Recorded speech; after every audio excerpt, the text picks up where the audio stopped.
Students, आज हम इस वीडियो में हम चैप्टर फर्स्ट पढ़ेंगे जो कि क्लास 11th के पॉलिटिकल का है, संविधान वाला। ठीक है, संविधान कैसे और क्या। तो इसमें हम पहले ये पता करना चाहिए कि संविधान से क्या अभिप्राय है, संविधान है क्या। तो हम पढ़ेंगे संविधान एक ऐसा लिखित और अलिखित दस्तावेज होता है जिसमें किसी देश की शासन व्यवस्था कैसे चलाई जाएगी इससे संबंधित नियम और कानून होते हैं। मतलब संविधान में हमें ये बता रखा होता है, हमारे कानून लिखे होते हैं, कायदे लिखे होते हैं कि कौन से नियम होंगे, कौन से कानून होंगे जो कि शासन व्यवस्था को चलाने में मदद करेंगे। संविधान में शासन व्यवस्था का स्वरूप, सरकार की शक्तियाँ, जनता का अधिकार, कर्तव्य, सरकार के विभिन्न अंग और उनके कार्य के बारे में हमें जानकारी मिलती है। संविधान जो होता है उसमें हमें क्या क्या पता चलता है कि एक तो सरकार की क्या शक्तियाँ हैं, ठीक है, राज्य मंत्री क्या शक्ति है, प्रधानमंत्री क्या शक्ति है, ठीक है, राष्ट्रपति की क्या शक्ति हैं। तो इसमें हमें ये बताते हैं कि जो इनकी शक्तियाँ होती हैं वो कौन कौन सी है, जो कि जनता का अधिकार क्या है और उनके कर्तव्य क्या है, उनके क्या कर्तव्य हैं और उनके क्या अधिकार है जो आम जनता होती है।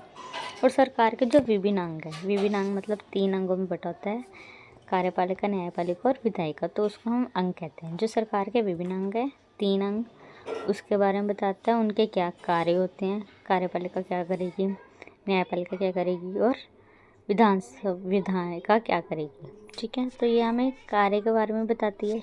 इसके बारे में हमें पूरी जानकारी किसमें मिलती है, संविधान में। तो इसे हम संविधान कहते हैं।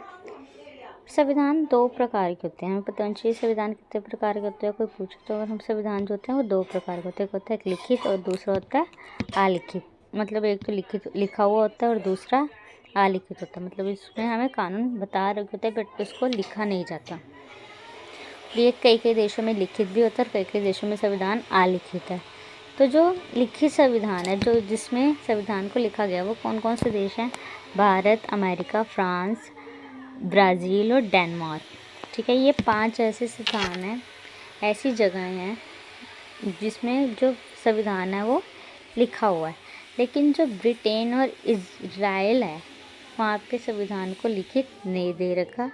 वहाँ पे ऐसा कुछ नहीं है जिसमें संविधान को हम पढ़ सकें। ठीक है, क्योंकि वो अलिखित है, उसको लिखा ही नहीं हुआ।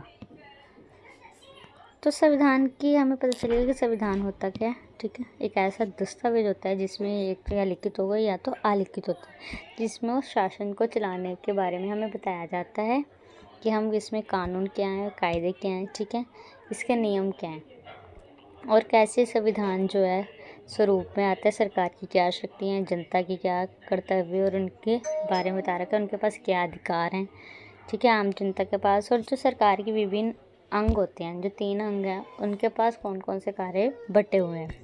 तो ये हमें संविधान से ही जानकारी प्राप्त होती है। और जो संविधान होता है वो 2 प्रकार में होता है, या तो लिखित और एक दूसरा अलिखित। जो लिखित होता है वो कई देशों में है, बट जो अलिखित है वो भी 2 देश में है जिसमें वो लिखा नहीं हुआ, जिसको हम पढ़ नहीं सकते। जो लिखित संविधान है वो कौन कौन से राज्य में, भारत, अमेरिका, फ्रांस, डेनमार्क और ब्राज़ील। लेकिन जो अलिखित है वो ब्रिटेन और इज़राइल है जिसमें संविधान को लिखा नहीं हुआ। अब हम पढ़ेंगे संविधान की आवश्यकता को। आई होप तुम्हें यहाँ तक समझ में आया होगा आप सबको। और अब हम पढ़ेंगे संविधान की आवश्यकता। हमें आवश्यकता क्यों, हमें क्यों ज़रूरी है संविधान। तो संविधान हमें समाज के तालमेल बनाने के लिए ज़रूरी है कि समाज में जो तालमेल है, लड़ाई झगड़े ना हो, दोनों का बैलेंस बना रहे। ठीक है, नेता और आम जनता का बैलेंस को बना रहे, उनका तालमेल बना रहे, इसलिए संविधान ज़रूरी है। कानून व्यवस्था बनाए रखे, मतलब कानून कोई तोड़े ना, कानून का कोई उल्लंघन ना करे, उसके लिए भी ज़रूरी है। न्यायपूर्ण समाज की स्थापना की गई हो, मतलब जो किसी मतलब किसी को भी उखाड़ के फेंक ना दिया हो, ऐसा ना हो, जो है न्याय किया हो, न्याय मिला हो सबको। ठीक है, जैसे अभी कोर्ट वगैरह में होता है, कोर्ट में हमें सबको न्याय मिलता है, तो न्यायपूर्ण समाज हो। ठीक है, शासनीय व्यवस्था चलाने के लिए हो कि जो शासनीय व्यवस्था है वो अच्छे से चल सके और सरकार की शक्तियों का दुरुपयोग ना हो। इसलिए जो सरकार अपनी जो शक्तियाँ होती हैं, जो सरकार को शक्तियाँ दे रखी हैं, उनका वो गलत इस्तेमाल ना कर सके। ठीक है, तो इसके लिए हमें संविधान ज़रूरी है। अब संविधान का निर्माण कैसे हुआ। जो भारतीय संविधान का निर्माण कैबिनेट मिशन योजना के अनुसार हुआ था। जो एक कैबिनेट मिशन हुआ था उसके अनुसार कैबिनेट मिशन याद रखना है, उसके अनुसार निर्माण हुआ था। कब हुआ था? जुलाई में 1945 में। ब्रिटेन में नई लेबर पार्टी की सत्ता में की आई। जो 1945 में 1945 में, जो कि जुलाई का महीना था उस टाइम, तो ब्रिटेन में एक नई लेबर पार्टी सरकार की सत्ता में आई थी। फिर भारतीय संविधान सभा बनने का रास्ता खुला। ठीक है। और ये कब हुआ था? कैबिनेट मिशन की योजना जब चल रही थी उस टाइम हुआ था। कैबिनेट मिशन योजना के अनुसार ये तय हुआ कि जो संविधान बनने के लिए एक संविधान सभा बनाई जाएगी। जो संविधान मिशन वो कह रहे थे, जब कैबिनेट मिशन हुआ था तब योजना हुई थी, जो योजना मतलब प्लानिंग हुई थी, उसके अनुसार ये तय हुआ था, ये फिक्स हुआ था कि जो संविधान है वो बनाने के लिए एक संविधान सभा बनाई जाएगी। अब ये तो पता चलिए अब संविधान सभा क्या है। अब संविधान सभा की संरचना कैसी है? तो संविधान की कुल सदस्य संख्या 389 निर्धारित की गई थी। वो ये कह दिया गया था कि जो संविधान की कुल सभ्य कितने लोग होंगे, सदस्य कितने होंगे? 389, लेकिन जिसमें 292 प्रतिनिधि होंगे ब्रिटेन भारत के गवर्नमेंट के अधीन होंगे। ठीक है। और जो 11 हैं 11 प्रांतों से होंगे। 4 प्रतिनिधि चीफ कमिश्नर की 4 प्रांत मतलब 4 देश से थे। एक दिल्ली, अजमेर, 4 जगह से लिए गए थे।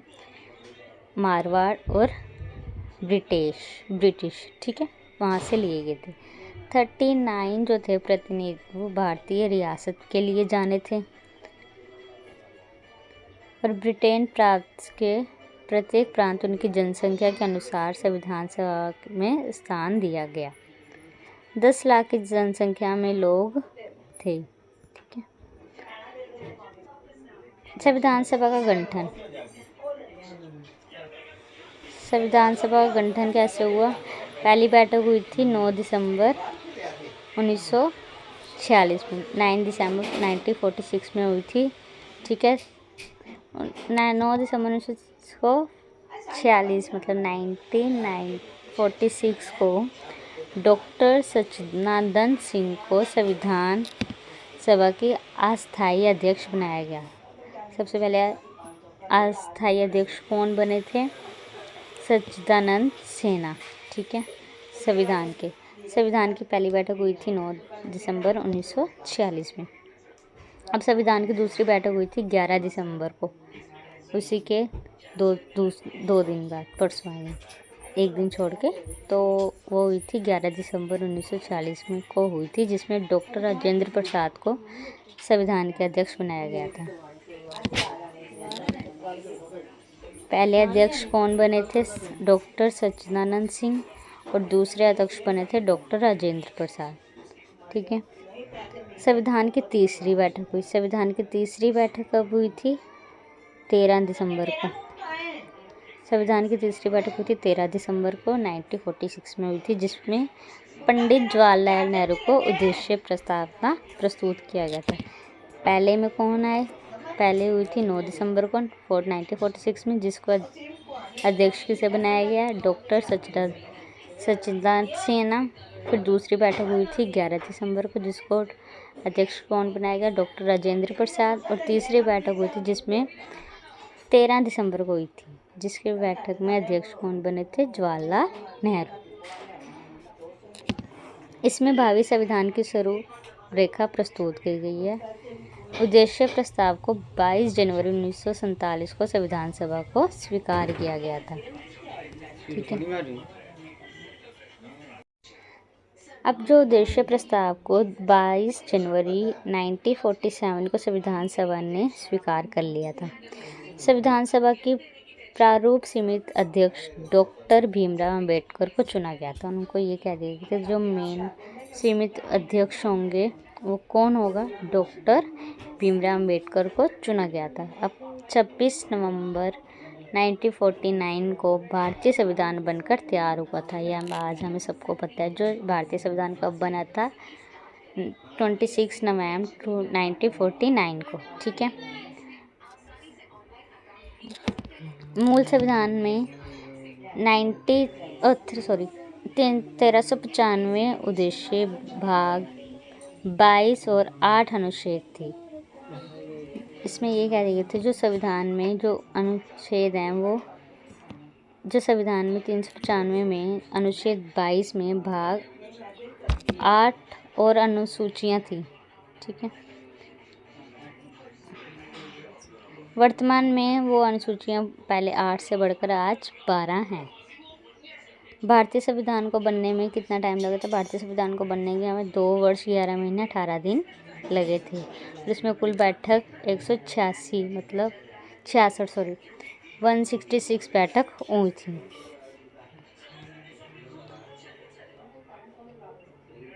और ये लागू कब हुआ था? 26 जनवरी 1950 में ये लागू किया गया था। तैयार कब हुआ था? 26 नवंबर 1949 को ये तैयार हुआ था, लेकिन ये लागू कब किया गया था? 26 जनवरी 1950 को ये लागू किया गया था।